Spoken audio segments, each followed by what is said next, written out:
8e dag. Een hele grote 5 uur durende Goldberg-machine. Actie-reactie door de hele stad Leeuwarden. Meer dan 2000 mensen zijn ingeschakeld door artistiek leider Marten Winters om hier te laten zien hoe samenwerking, liefde, verdriet, rouw, muziek, theater, eigenlijk alles in het hele leven eruit ziet.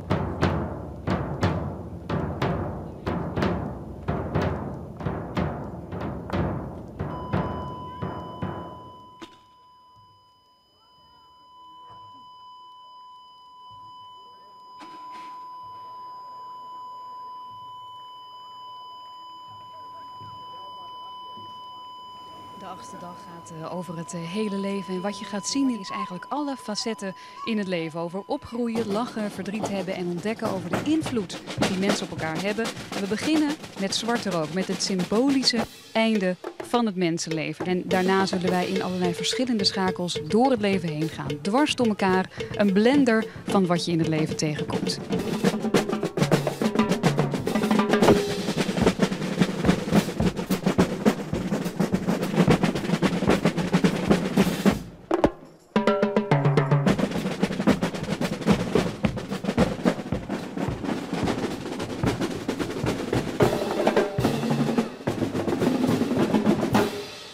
Ik hier achter mij dat Pasveerkorps aankomen en dan komt er gelijk al een heel spannend moment, want de laatste renner van het Pasveerkorps die zal de eerste domino-steen aantikken die de eerste Goldberg-machine in werking zet.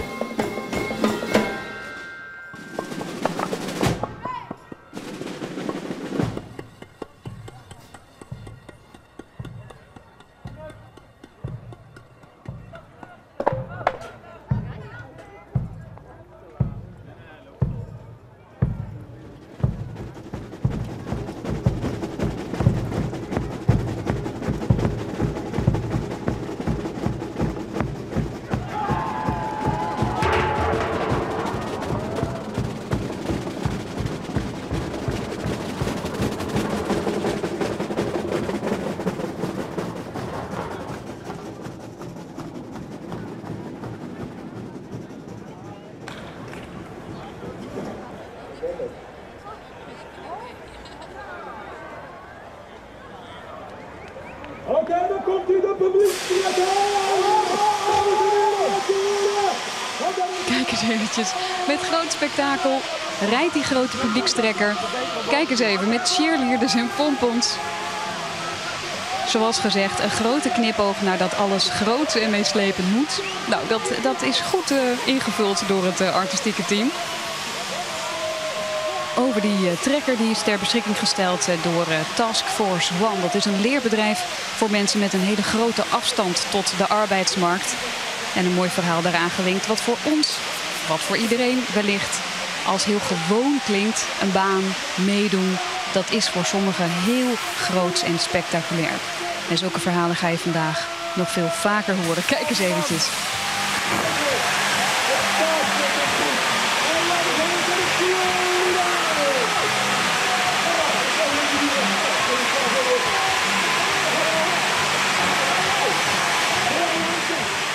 Ja, en nou zeggen we dat de Aikido beoefenen zitten wat je dwang kennen als er agressie op je aankomt. Ken je dat ik omboer in iets, die energie, weet je wat. Maar dwang kennen, iets positiefs. Is ik een prachtig spektakel om naar te zien. En het publiek dat rint mooi en het is al hier mooi mobieltjes om het filmen. Iedereen wil hierbij wezen en wil dit mooi maken. Geweldig!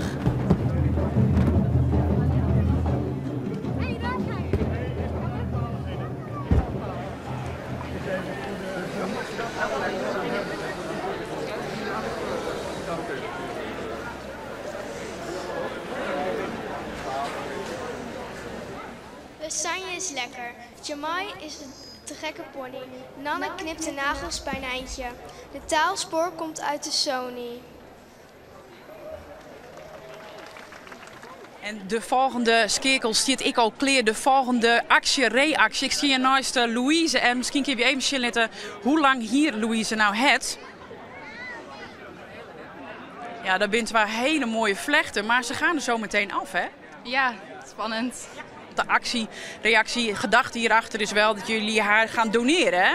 Aan Stichting Haarwensen. Ja, Moest je er lang over nadenken om dit te doen? Nou, ik wilde het al een hele tijd, dus ja, het leek me wel gewoon erg leuk. Waarom? Nou, om iets goeds te doen voor andere mensen. Het woord belangeloos is dus de schakel tussen de meertalige kinderen en deze actie geknipt. Het woord belangeloos is belangrijk. Ook dit hele culturele hoofdstadjaar. Hoe vaak doe je iets voor een ander? Doe je ergens aan mee zonder dat je daar per se iets voor terug wilt? Wat gaat er dan gebeuren met deze haren? Die gaan naar Stichting Haarwens. Die gaan ervoor zorgen dat er hele mooie pruiken worden gemaakt voor mensen die bijvoorbeeld door kanker hun haar hebben verloren. Het begint met kleine plekken. Ze worden steeds groter. Het begint met kleine plekken. Ze worden steeds groter.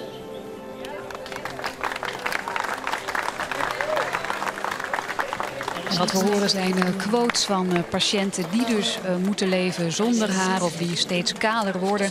Heeft ontzettend veel impact op je zelfvertrouwen en op hoe je je leven beleeft. En hoe je ook je uiterlijk en je schoonheid beleeft. Die patiënten zijn geïnterviewd en we horen ze dus luid vertellen hoe belangrijk haar voor hen is. En dus ook zo meteen die pruik die van dit haar gemaakt wordt.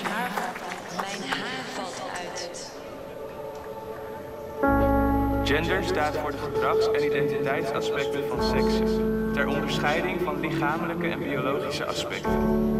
Het begrip gender wordt gebruikt in veel verschillende contexten en het is een politiek beladen begrip. Wat we hier zien is het project Zij Zijn. En dan is de vraag, ben je al een vrouw of man bij de geboorte of word je dat gedurende je leven?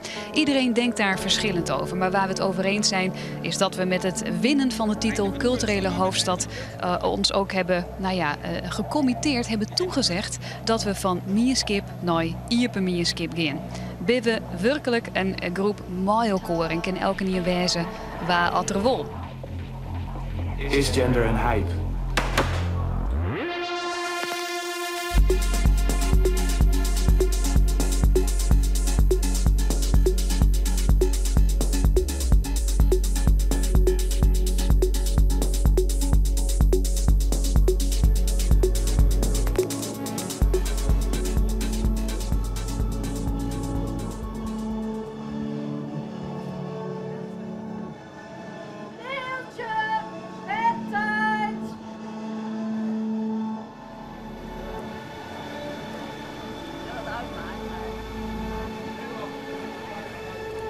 We gaan van de genders naar de gaapjes en zoals gezegd, ze worden veelal aangegaapt. Dat is toch wel de verbinding die je hier zo kunt vinden. Ja, waarom gapen mensen?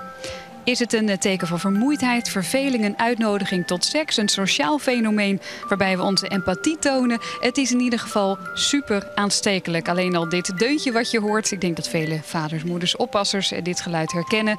In ieder geval hebben studenten aan de NL gezegd, wij willen daar iets mee met dat gapen.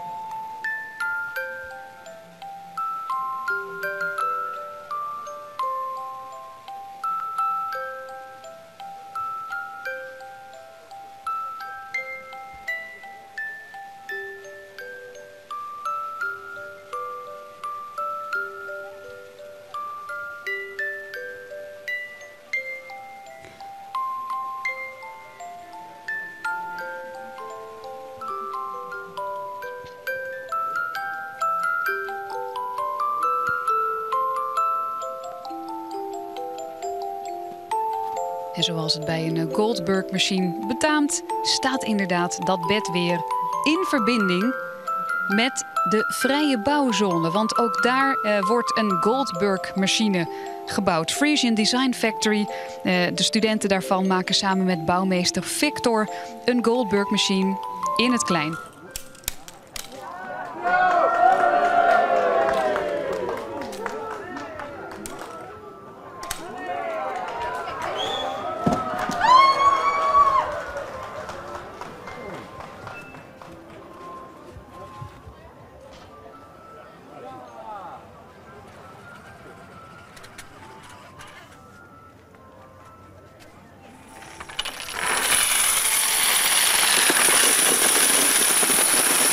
Dat zijn misschien kleine handelingen, maar voor de mensen die daaraan meedoen en mee hebben gebouwd en mee hebben gewerkt, ik kan u verzekeren, die harten die kloppen in de kelen, want gaat dat dan allemaal goed? Daar wordt ongetwijfeld met elkaar hard bij gezweet en bij getrild. Kijk eens, de ontlading is groot. Het is gelukt. De studenten van de Frisian Design Factory die gaan helemaal uit hun stekker. Die zat er niet bij, maar in ieder geval uit hun plaat. En de volgende verbinding wordt gelegd. En we zien daar een grote wereldbol gemaakt van hout. En die wereldbol is gemaakt door burgers. En die burgers die zeiden, nou zullen we een reus bouwen. Kloppend bij culturele hoofdstad zullen we toch iets anders groots maken. In ieder geval is het zo dat zij zeiden, wij willen als Burgum ook op de kaart staan. Het is niet alleen die stad Leeuwarden. Bij ons gebeurt zo ontzettend veel. We zijn trots op ons dorp. En dus zijn ze gisteravond al vertrokken, vannacht moet ik zeggen, vanuit Burgum naar Leeuwarden met deze wereldbol. En ongetwijfeld staat daar ergens Miranda Werkman. Oh, en dan ren ik hier naar Martin Winters die dit al je betocht heeft. Martin, is dit wat hoe het gebeurt nou, wat in die holle zit? Nee, nou ja, de betinkt zit al hier op papier. En dan zoals het meest kan doggen. En dan binnen een paar projecten hebben we zelf betocht. En een heel soort binnen toch orenmeesken betocht. Maar zeg even wat er om die heen gebeurt. Nee, maar goed, nee, dat klopt. Dit is volle mooier dan onze betinkenkist.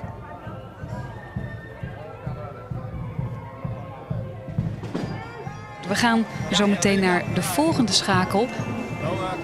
En daarvoor blijven we letterlijk en figuurlijk stil.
We gaan naar de grote verrassing. Zo staat hij in het programmaboekje. En zo zal het ook de komende seconden zijn. Want de 8e dag gaat over oorzaak en gevolg. En het laten vallen, het laten gebeuren van dingen. Ook om verwachtingen. Wat komt er nou precies van allemaal uit de lucht vallen?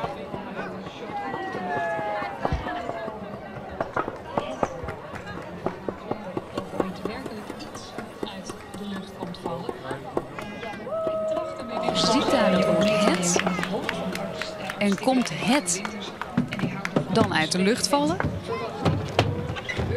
Dat is de grote vraag. Aangetikt door de dominoblokken.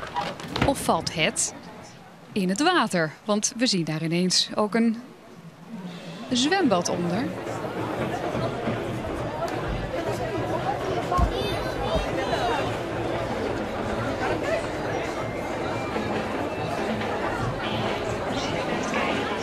We gaan naar een recordpoging. Er is getracht om de langste doppenketting ter wereld te maken. Die zijn ingezameld door Stichting Internationale Kinderhulp.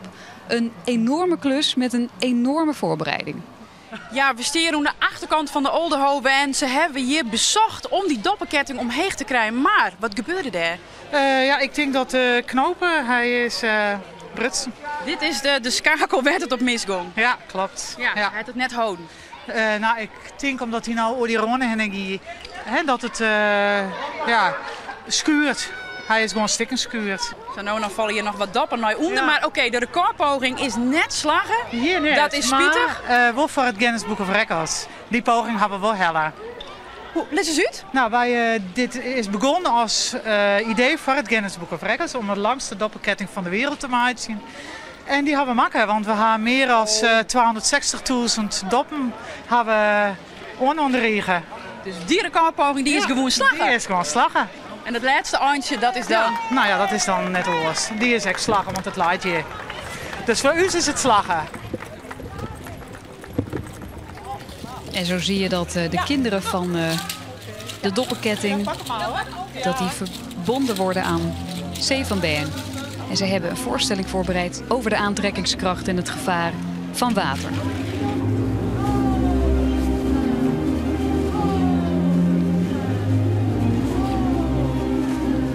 Hoe bijzonder is het, deze 8e dag? Niet alleen de stad staat op zijn kop, maar ook dit stel. Want ze gaan dan trouwen. Steven Pool, 24 jaar, Anna Becker, 26, kennen elkaar 10 jaar.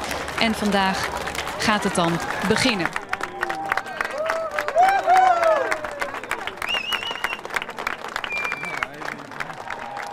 Steven en Anna, jullie DNA samen past in dit DNA-huis, kubus. In jullie jonge leven hebben jullie samen al het nodige voor de kiezer gehad. Dan ineens, in de kracht van het jonge leven, moet je een dubbele hernia-operatie ondergaan. Die haar verlamt. Gevolgd door een loodzware revalidatie om wat niet meer mogelijk lijkt, toch mogelijk te maken. Zij spontaan in de rolstoel op bezoek naar het MCL, waar hij in de rolstoel zit met een op 4 plaatsen gebroken been. Weerzien is hartstochtelijk. Het roer moet om en de band blijkt hechter dan ooit. Kort na elkaar overlijden de beide vaders die zo'n belangrijke plek in jullie leven hebben gehad. Maar, oktober vorig jaar, can you feel the love tonight? En tilt hij zijn dochter Elin naar de zon en weten ze beiden, dit kan niet meer stuk. The circle of life is rond. Of je alle plichten te vervullen die de wet aan het huwelijk heeft verbonden. Steven, wat is daarop jouw antwoord? Dat beloof ik. Anna Becker, beloof je alle plichten te vervullen die de wet aan het huwelijk heeft verbonden? Anna, wat is daarop jouw antwoord? Dan verklaar ik, Harry Wiersma, ambtenaar van de burgerlijke stand van de gemeente Leeuwarden, dat hierbij Steven Pool en Anna Jitske Becker door het huwelijk aan elkaar zijn verbonden.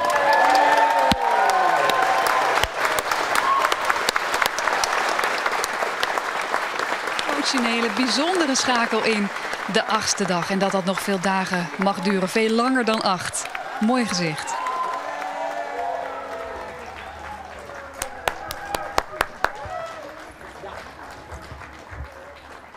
En daar gaat dat boeket met bloem, onderwijs en vanzelfs confetti.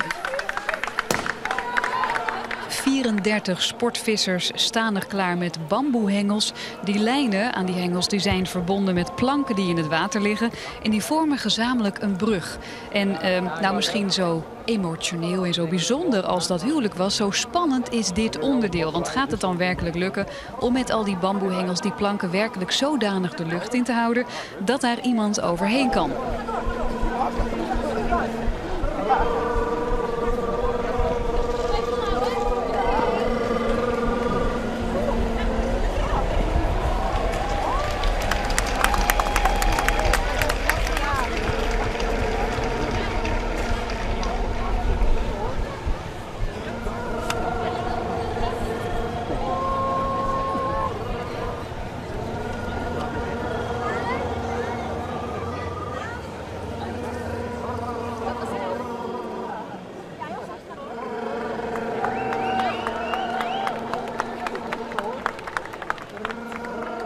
Dat trouwboeket dat vervolgt zijn of haar weg. We hebben het gehad over genderneutraliteit.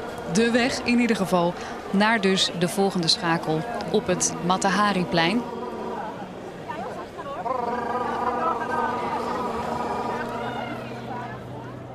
Bettine Bos werd in december 2013 geschept door een auto die meer dan 70 km per uur reed. De automobilist had haast, want de inzittende kinderen moesten op tijd afgezet worden bij de basisschool. Bettine werd geschept, door de lucht geslingerd en kwam met haar hoofd op een stoeprand terecht. Ze kan zich er niets meer van herinneren. Een lang en moeizaam revalidatieproces volgde. Alsof ze als 18-jarige teruggekeerd was naar haar babytijd. Letterlijk alles moest ze opnieuw leren. Haar school heeft ze niet af kunnen maken en het kerstgala heeft ze moeten missen. Maar Bettine heeft zich er doorheen geknokt. Ze is nu 22 jaar, heeft een baan en is intens dankbaar voor alle hulp die zij heeft gekregen. We kijken naar NHH sterke portretten en dat zijn sterke portretten, niet aangeboren hersenletsel. En welke impact dat heeft op je leven. De foto's zijn gemaakt door Edwin Koren, zelf behept met niet aangeboren hersenletsel. Maakt meestal landschappen, objecten, portretteert hij, want met mensen werken vindt hij moeilijk. Dat heeft hij toch gedaan, onder begeleiding van Erik-Jan Koopmans. En u kijkt mee, ik kan niet anders zeggen dan dat het fantastisch is geworden. En ik heb geen idee of u ons kan horen, maar wat heeft hij geweldig werk opgeleverd. En dit is ook waar de 8e dag over gaat. Dingen gebeuren in je leven, dingen die je niet zou willen. En dat ombuigen, wat ook gebeurde in de eerdere schakels bij Aikido, negatieve energie ombuigen naar krachtige zaken. Ja, dat is wel toch een schitterend voorbeeld van wat je hier ziet. Sterke portretten. We zijn inmiddels op het Mata-Hari-plein. Drukke baan, een jong gezin en een zoontje van 6 maanden.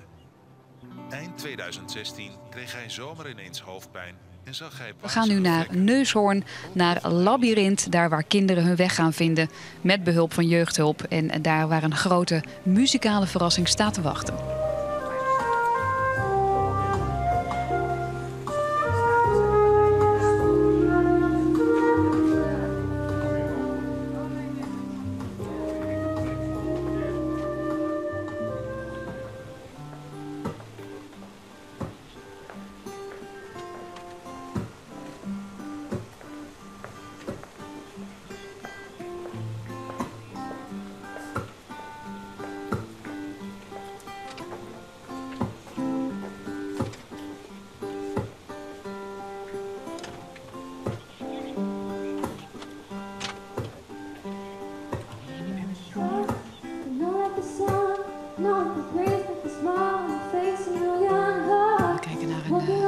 Muzikale inleiding van Shakira.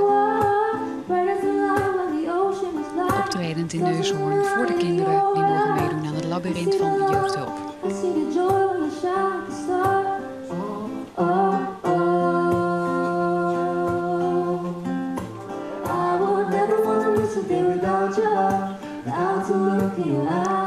En vanuit Neushoorn ziet u een baby in de wagen gelegd worden. En zoals gezegd, de 8e dag gaat over het leven en wat er allemaal in je leven kan gebeuren. We gaan naar levensloop. En daarbij kijken we naar een voorstelling van allerlei mbo-opleidingen in Leeuwarden. En welke rol mbo'ers vervullen in het dagelijks leven. En u zult begrijpen, dat is een hele belangrijke rol. Want die worden opgeleid als professional. En die gaan ervoor zorgen dat ze mensen verder kunnen helpen. Maar ook, zoals u ziet, kunnen zorgen voor verbeelding en creativiteit.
Ik steen al klaar bij de matrassendomino. Hij is al even oefenen?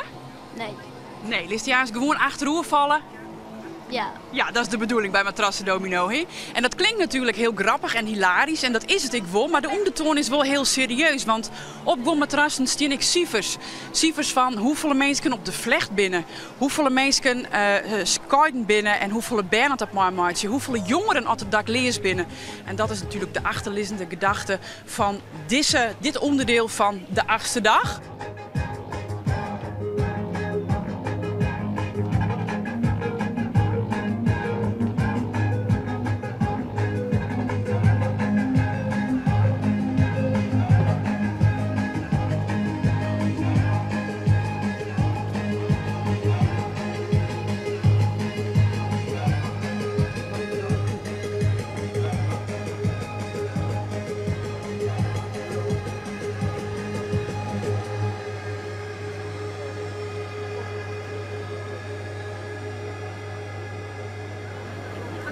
De matras van de levensloop wordt gebracht bij de Matrassen Bingo. Tik aan, daar gaat hij. Maf gezicht. Helemaal vanaf boven, kijk nou eens. Dit kun je testen, dit kun je proberen. Maar dit moet ook maar allemaal goed gaan. En kijk eens al die mensen die zich hebben aangemeld om dit verhaal te vertellen. Het is toch schitterend om te zien. En het moet toch spannend zijn als je al die mensen voor je neus ziet vallen. En jij bent dan de volgende. Kijk eens, die kleine ertussen. Yes!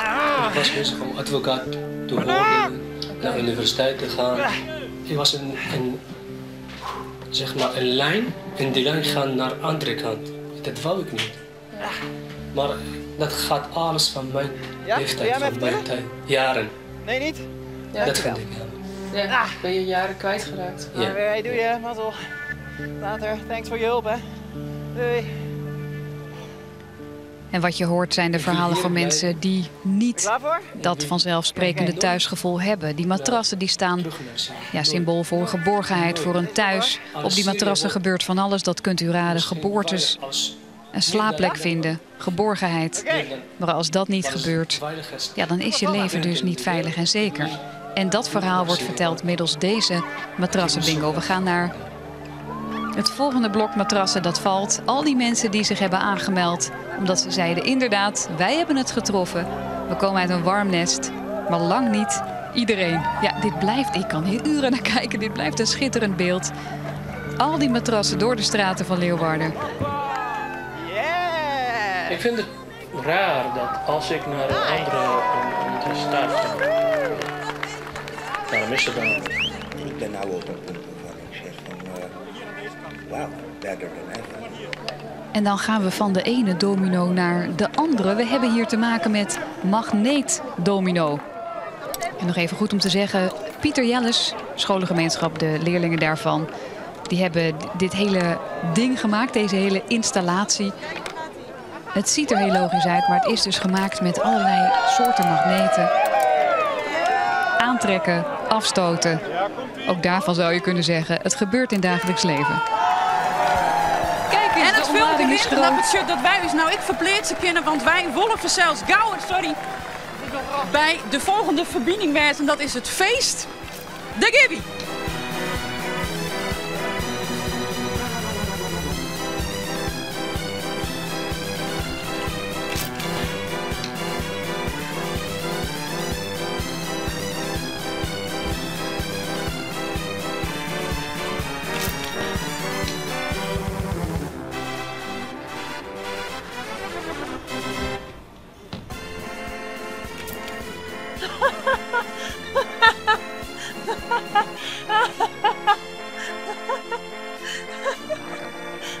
Ondertussen is alweer de volgende schakel ingesteld van een digiclown naar echte clowns.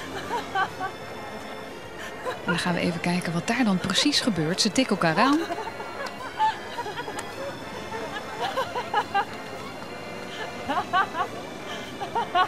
En daar wordt zo meteen een link gemaakt naar een feest. En dat feest is werkelijk vanaf 1 uur al aan de gang. Er is muziek, er is een springkussen, er is van alles ingehuurd. Kinderen hebben het naar hun zin. Maar soms ben je ook op een feest waar je het niet helemaal naar je zin hebt. Of wat toch niet echt een feest is. Wat een beetje een knoop in je maag veroorzaakt. Dat vreemde effect. Dat feestelijke en eigenlijk ook weer niet. Of een feest dat zomaar tot stilstand komt, dat wordt hier verbeeld. Van het een op het andere moment kan je leven ineens een totaal andere wending nemen. En dat betekent dat dat springkussen jammerlijk leegloopt. De muziek tot stilstand komt. En je eigenlijk op een plek bent waar het maar een beetje raar is.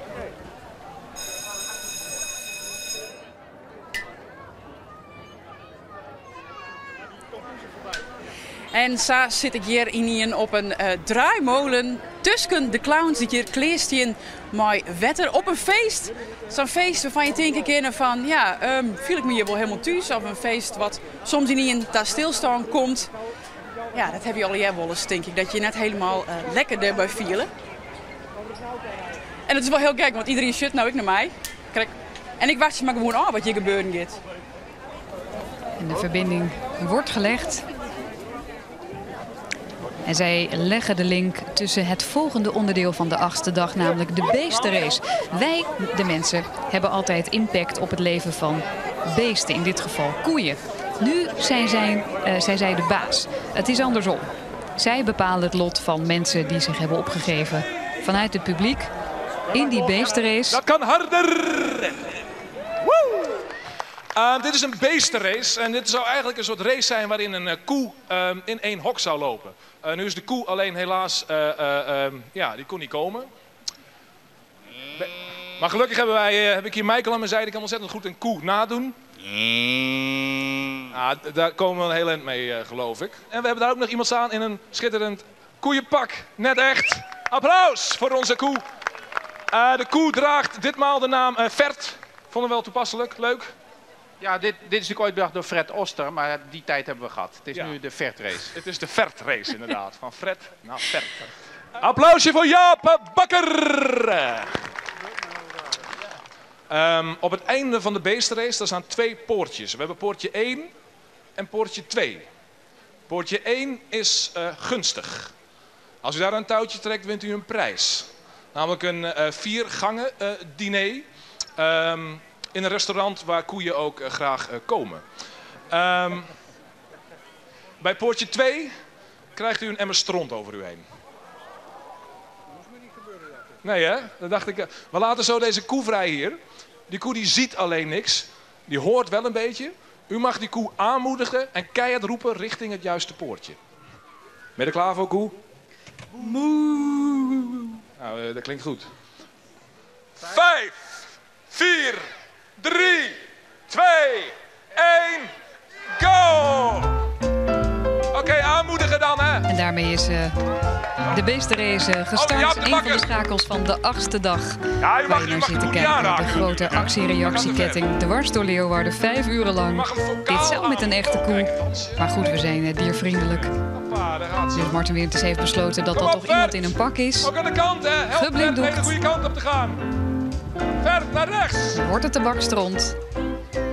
Of wordt het toch een fijne prijs? Ja, wordt het poortje 1? Ja, dus poortje 1! Applaus voor Vert! Woe! En confetti. Schitterend, hè? Wauw, wat een spektakel, mensen. Hé, Mark, oppassen. Ik mag 9 keer misgooien, hè? Kijk, daar gaat het ei gegooid worden. Wordt dat bullseye door de burgemeester. En betekent dat of de schakel gelegd wordt. Dat gaat helemaal mis. Ik vind het wel mooi voor een Partij van de Arbeid burgemeester dat hij met links en met rechts gooit. Maar of dat nou bullseye is, we kunnen nog heel lang staan te wachten. Dit is ook niet niks. Onder toezicht van heel Friesland trachten om bullseye te gooien. Gelukkig is daar het rescue team. Kijk eens, hupsakee. En dat betekent de schakel naar de tompoezen domino. Nou, met een klein handje geholpen. Kijken we zo meteen naar een smurrie van glazuur. Ja, en dan is Bibi haast op de arm van deze tompoes domino. Je moet een beetje helpen, want anders dan gaat het toch dregen. Die laatste heeft een knikker en die plakt ik vast, want het is... pak hem! Ik ging gewoon helpen. Alsjeblieft, succes! Plakkerig waar van de poezendomino. Maar het is slaggen, hè. De knikker gaat verder. Ik ging er hut achteroen. En we zijn al behoorlijk onderweg met die 8e dag, met die actie-reactieketting. En zoals ook in dit onderdeel hebben kinderen natuurlijk de toekomst, spelen een grote rol in al die verbindingen. Het enthousiasme is werkelijk aanstekelijk. Kijk eens, wat een teamwork is dat. Mooi om te zien hoe die kinderen met elkaar zorgen voor die verbinding. En inderdaad, het gaat er niet altijd om of iets omvalt. Het gaat erom of je weer hem oppakt. Als het even tegen zit, we gaan weer door. We doen het met elkaar. En dat balletje, daarvan zorgen we gewoon dat het bij de volgende weer terecht komt.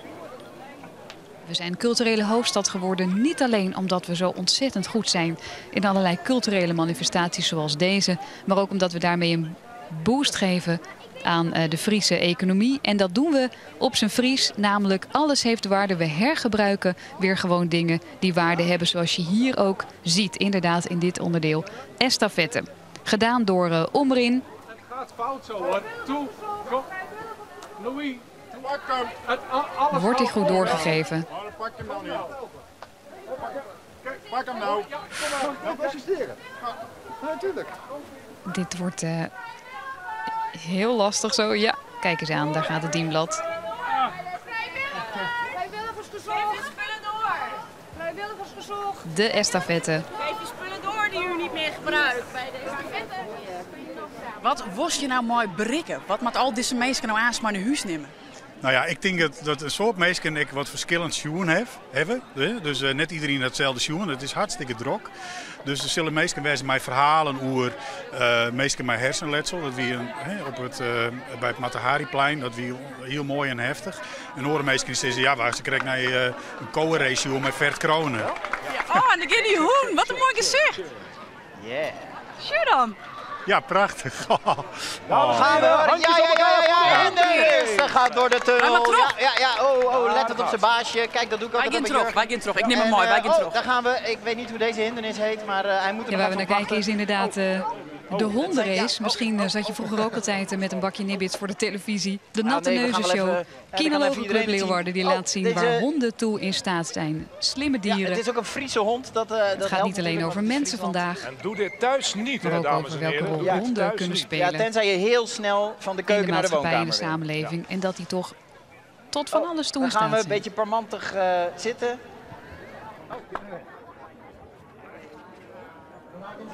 En dit is precies waar 8e dag om gaat, waar ook culturele hoofdstad om gaat. Niets is wat het lijkt. Daar waar misschien Heer Terpschieringen als probleemwijk wordt neergezet. Altijd in rijtjes belandt over armoede. Dan heb je hier te maken met geen armoede, maar juist een enorme rijkdom. Met allemaal mensen die met elkaar dingen bouwen. En ervoor willen zorgen dat er iets in hun wijk gebeurt. Dat ze het met elkaar doen en dat er ook iets blijvends ontstaat. Absoluut een van de belangrijke projecten in de 8e dag met ontzettend veel impact. Niet alleen dus op een bouwwerk, maar vooral op het bestaan van mensen. En dat ze het gewoon met elkaar tot een leuke tijd maken. Dus laten we vooral afspreken dat Heeg Terpschieringen na vandaag het nieuws domineert als de wijk waar het kan, waar het onmogelijke gebeurt. Namelijk die caravan voort laten bewegen door water.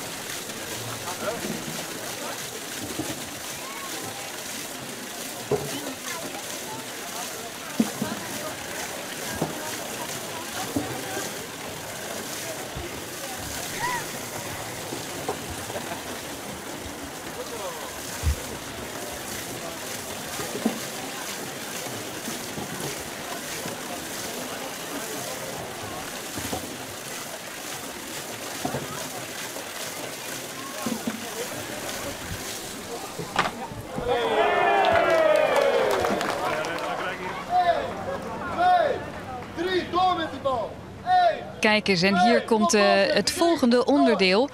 Vanuit de caravan komt er een onderdeel dat wordt opgetild. U ziet hier Jimmy's Leeuwarden. Een relaxte plek waar jongeren hun ideeën kunnen delen en samen kunnen uitwerken. Je kunt daar je talenten ontdekken, je kunt daar aan de slag gaan. Maar, zegt Jimmy's, dat ontstaat vooral als je in beweging komt. En dat is ook wat je daadwerkelijk ziet. Een sportieve actie, dus ingericht door Jimmy's Leeuwarden. En dit is ook waar de Meerskip over gaat. Dit is waar culturele hoofdstad over gaat. Met elkaar in beweging komen. Misschien wel denken als jongeren kinderen. Is dit een plek voor mij? Wat kan ik eigenlijk doen? En zo blijkt een heleboel. Als je maar gewoon ergens begint en ergens aan mee gaat doen en aangemoedigd wordt, dan ben je tot een heleboel in staat.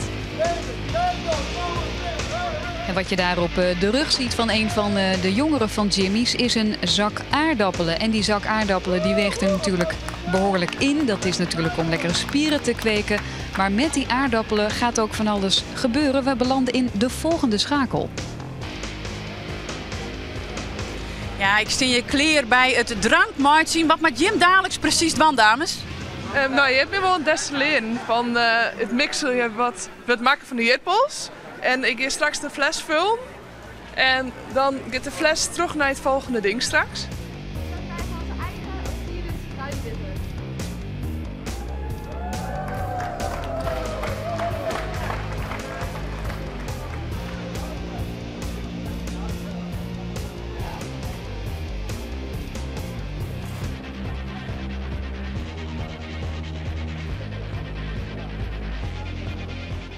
Ondertussen is de eerste borrel gebrouwen. Dat gaat in rap tempo en speelt een rol in het stuk Hoezee Hoezee. Een performance van Jamila Faber. Jamila was een paar keer stadskunstenaar van Leeuwarden. En zij heeft Hoezee Hoezee geïnitieerd. Een voorstelling waarbij een doodgewone straat wordt getransformeerd tot een wilde zee. Waar een reiziger de ene naar de andere ontbering krijgt te verduren. Ze verlangt naar huis, ze verlangt naar het Memelan. Plotseling zag ik een vin opdoemen. Ik wist meteen, dit was geen vriendelijke walvis of een blije dolfijn. Nee, dit was een haai. Hij cirkelde om mijn poot en had duidelijk niet veel goeds in de zin. Ik ging eindelijk naar huis, naar mijn kaptein. En deze rottige vis zou mij niet tegenhouden. Ik haalde uit. Bam! En nog eens. Bam! Het was kantje boord, maar die gehaaide rover was geen partij voor mij en mijn peddel. Een laatste klap.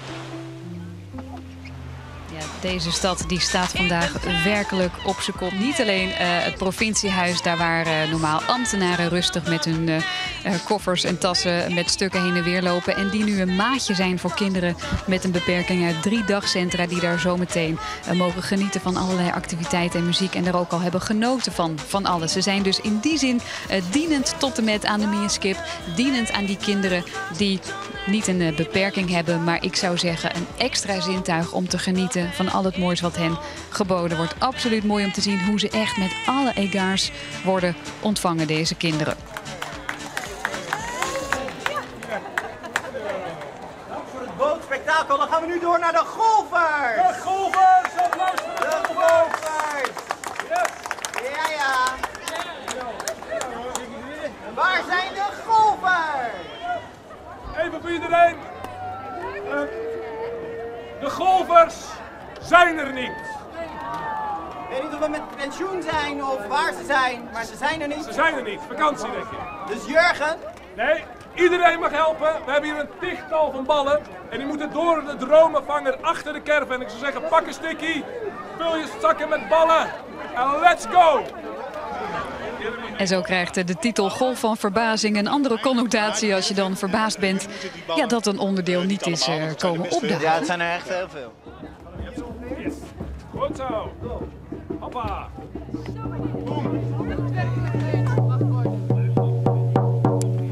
De magische verbinding die wordt gelegd. En dan kun je misschien denken, jeetje, wat zie ik hier allemaal? Wat voor ritueel is dit allemaal?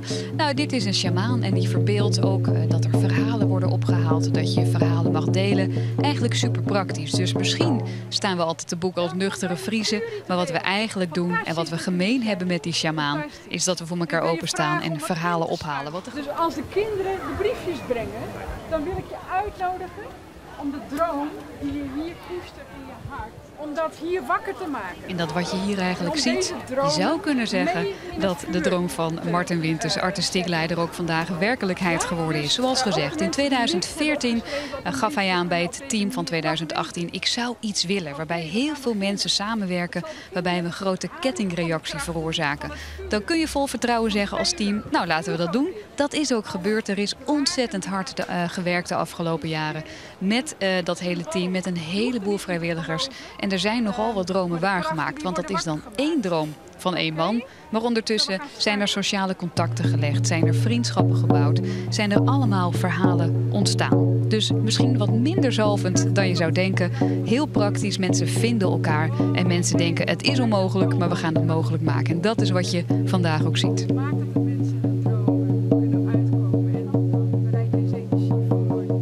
We gaan zo meteen meemaken hoe de schakel wordt gelegd. Want die verbinding moet natuurlijk altijd wel gaan lukken. Hoe we van deze vuurschaal dan zo meteen naar die boekendomino komen. Daar komt de fakkel.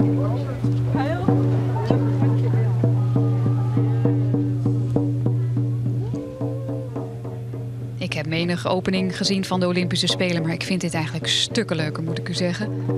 En daar gaat hij op weg.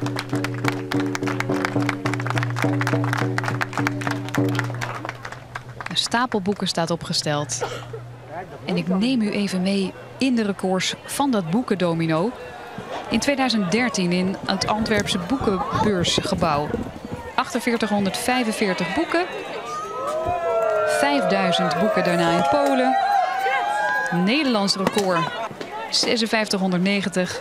Frankfurter boekmessen 10.200. Konden wij daar dan overheen? Ja, u heeft dat helpende handje wel gezien, hè? Het record, ja, ik weet niet of daar een helpend handje bij mag. Maar dat het bouwteam ontzettend veel plezier heeft gehad, dat mag duidelijk zijn. Alle bouwers staan klaar met een bepaalde tactiek. Maar de ontlading is groot bij de bouwers. De laatste schakels. De trap naar buiten. En natuurlijk hadden we dat record graag willen vestigen. Maar dit ziet er toch al schitterend uit.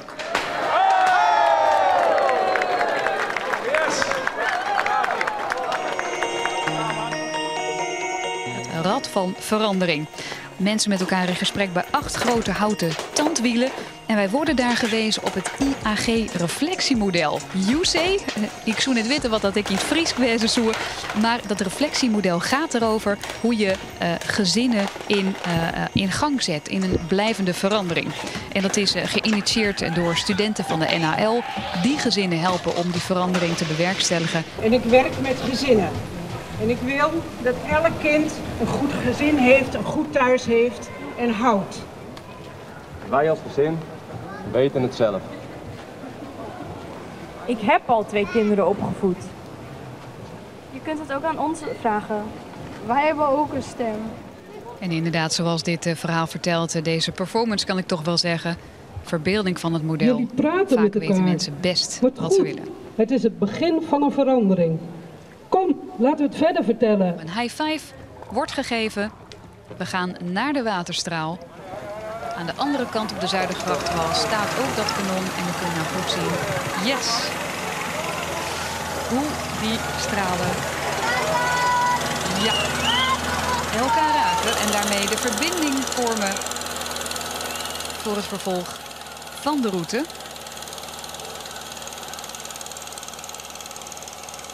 En het moment van die verbinding waarop die stralen elkaar hebben geraakt, dat is dan weer het startsein van het onderdeel Solarboot. De 8e dag wil heel graag laten zien hoe zonne-energie iets in beweging kan zetten. En later dit jaar zal ook die snelle Solarboot varen tijdens het NK in Akrum. En niet alleen daar, ook in een andere wereldplek, de Monaco Solarboat Challenge. In Akrum en in Monaco.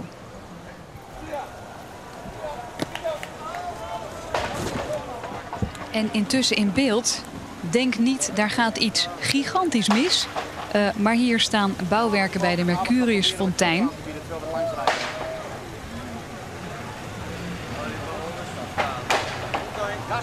En die bouwwerken die zijn erop gemaakt, geloof het of niet, om daadwerkelijk heel mooi met elkaar in te storten als een kettingreactie.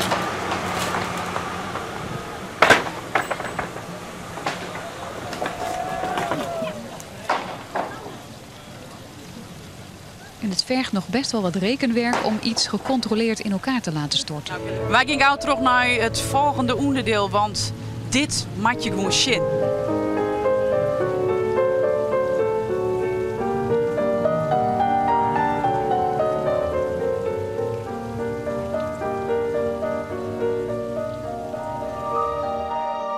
8e dag is een project van contrasten.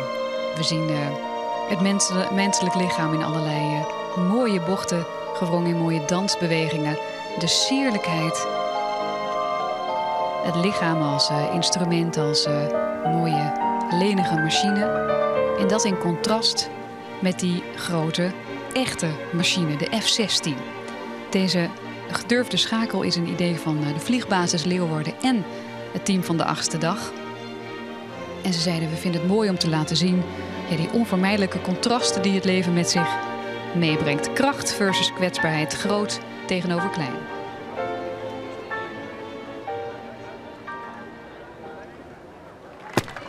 En daar gaat de ballon en daarmee is ook de volgende verbinding gelegd. Want wat zit er dan, of wat zat er dan in die heliumballon?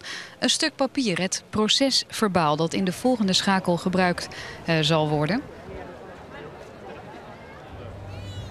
Ze verklaarde verder dat zij die morgen om ongeveer 7:50 gestommel had gehoord op het voordek van haar woonschip. En u luistert nu naar het procesverbaal voorgelezen. Werd de deur van de kajuit opengesmeten en kwam er een man naar binnen.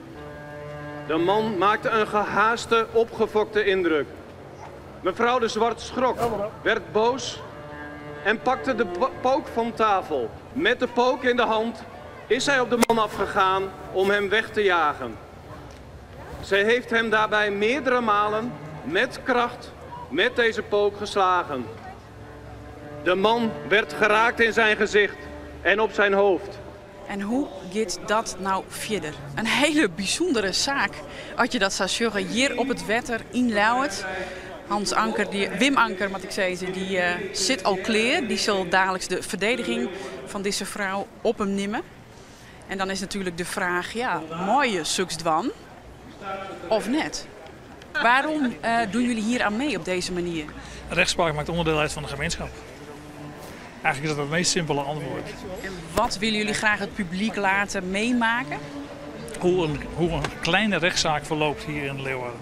Als ik wakker word, heb ik een barstende koppijn. En mijn gezicht aan de ene kant, het gezichtsvermogen is met 50% verminderd. Dus die mevrouw die heeft mij zwaar mishandeld en die zal ook zwaar gestraft moeten worden. Dat vind ik. Ja, dat is goed. Ja. Ik denk dat we het daarbij kunnen laten. Sinds de 27e zit u vast. Hoe gaat dat? Het is natuurlijk verschrikkelijk. Ik had een normaal, gewoon leven. Iemand vindt het nodig om bij mij binnen te treden. Ik moet hier nu terecht staan. Ik zit inderdaad al in voorarrest tussen mensen die totaal niet de mijne zijn. Ik ben hier nu gewoon de dader, terwijl ik eigenlijk het slachtoffer ben. Ik heb daar geen woorden voor. U vindt dat eigenlijk de verkeerde op die stoel zit, ja, waar u nu op zit? Zeker. Ja, duidelijk. Nou. Ik heb namens het Openbaar Ministerie de beslissing genomen mevrouw de Zwart te vervolgen. En dat zal bij menigeen de wenkbrauwen doen fronsen. Is dit niet de verkeerde die als verdachte is gedagvaard? Deze zaak kent meerdere perspectieven dan alleen van die van mevrouw de Zwart. En één daarvan is dat de burger niet zomaar het recht in eigen hand kan en mag nemen. Meneer de voorzitter, edelachtbaar college, meneer de officier van justitie. Vrijdag 27 april 2018 is een dag die mijn cliënten en haar naasten nooit zullen vergeten. Meneer de voorzitter, het te laste gelegde feit, het gebruiken van geweld is te bewijzen. Dat ben ik met meneer de officier van justitie eens. Maar dan is dat ook direct het enige punt. Want het gaat vandaag om de cruciale vraag of dat feit ook strafbaar is. Het is weer de wereld op zijn kop. Het slachtoffer van bruut geweld, en dat zit hier naast mij, is in de ogen van meneer de officier van justitie de verdachte en staat dus hier in het openbaar terecht. Ze handelde ter verdediging van haar eigen lijf en goed tegen een ogenblikkelijke, wederrechtelijke aanrander. Dat is de letterlijke tekst van artikel 41 van het Wetboek van Strafrecht. Noodweer. Meneer de voorzitter, dat artikel lijkt wel geschreven voor deze casus. Lijkt wel geschreven voor mijn cliënt. En u weet ook, en uw college ook, dat dit soort zaken in de praktijk tot veel beroering leiden in onze samenleving. En onbegrip. Want het kan immers een ieder hier aanwezig gebeuren. Dat hij of zij wordt overweldigd in de eigen woning. Ik gun dat niemand, maar het is wel de realiteit. Dank u wel. Dank u wel, meester Anker. Meneer Fransen. Ja, meneer Fransen, de raadsman die zegt geen cent. En de officier van justitie zegt die 5000 euro die zou betaald moeten worden aan meneer als schadevergoeding. Wilt u daar nog iets op zeggen? Ja, alles is door haar, door dat mensen is het allemaal kapot gemaakt. Allemaal. Ik vraag nog even aan de officier van justitie. Heeft u nog behoefte aan een tweede termijn? Nee, dank u. Ik ben duidelijk geweest en daar verandert niets aan. Mevrouw de Zwijt, we zijn bijna klaar met de behandeling van deze strafzaak. U heeft als verdachte recht op het laatste woord. Is er nog iets dat niet aan de orde is geweest waarvan u denkt, ik wil het toch nog even zeggen? Ik keer straks misschien hopelijk weer terug op mijn schip. Maar ik zal me er nooit meer veilig voelen. Ik ga er nooit meer lekker slapen. Mijn leven is ook vernietigd. En dat vraagt ook om gerechtigheid. Zaterdag 17 november. Op die dag is het de dag van de rechtspraak. En dan kunt u horen in de rechtbank wat uiteindelijk de uitspraak, al dan niet straf, is geworden. Wat Finio, is die vrouw nou schuldig of is die onschuldig? Ik denk dat zij dat net die en hier als zij net omvallen weer, dat ik gewoon in een opbelling weer. Dus ja, voor zover ik zo denk ik hetzelfde wel. Ja. Ja, dit is eigenlijk een typisch geval van actie-reactie. Als die man net bij haar kwam weer, dan heeft zij er net op reageerd. En als die man net haar voor de rug te sleept, hier haar leven er ik weer oors uitzoen. En zij is een rugzaak, ik in en al actie en reactie. De uitspraak dus op 17 november van deze fictieve, maar zeker interessante zaak. In ieder geval wordt de sloep verder getrokken zometeen onder de brug door. En vanaf die brug wordt dus zometeen een stuk metaal gevist. Ik zag, wat liek het, een winkelwijn. En die wordt hier uit het water helle terug. Deze machine die ik maak is maar alles wat je vindt in het water. En dat is natuurlijk mooi dat er al uit helle is. Maar ja, zodra is het in je inkomen matten. Maar hij werkt het wel.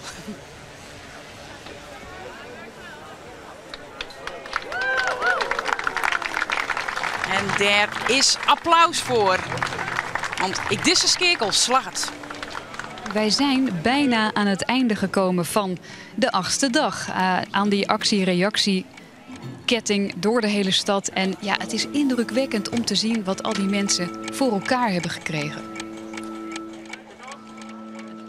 Dat eurotje denk ik, hè? Ja, ja. Voor een euro doe je het dan? Ja, eurotje? Ja. Oké, wacht. Krijg jij hem eruit?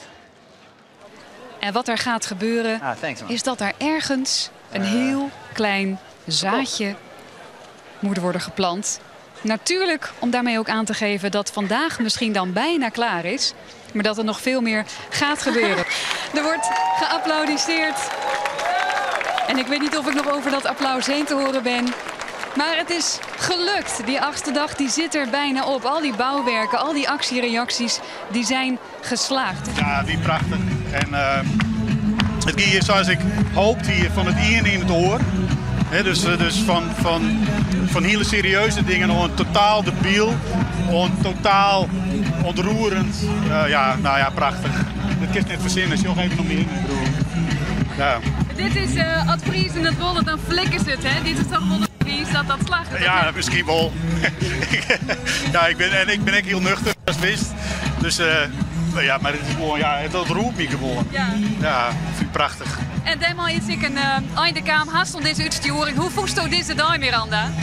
Ja, dit is eigenlijk, zou ik moeten beginnen, het is net een filming. We hebben wel filmen, we hebben fastlijn en dat is prachtig om letter nog waarom te zien. Want er is zoveel gebeurd, er zijn zoveel mensen met elkaar in contact kwamen. Er zijn zoveel mooie verhalen verteld. Wauw, en dit eindbeeld is toch fantastisch.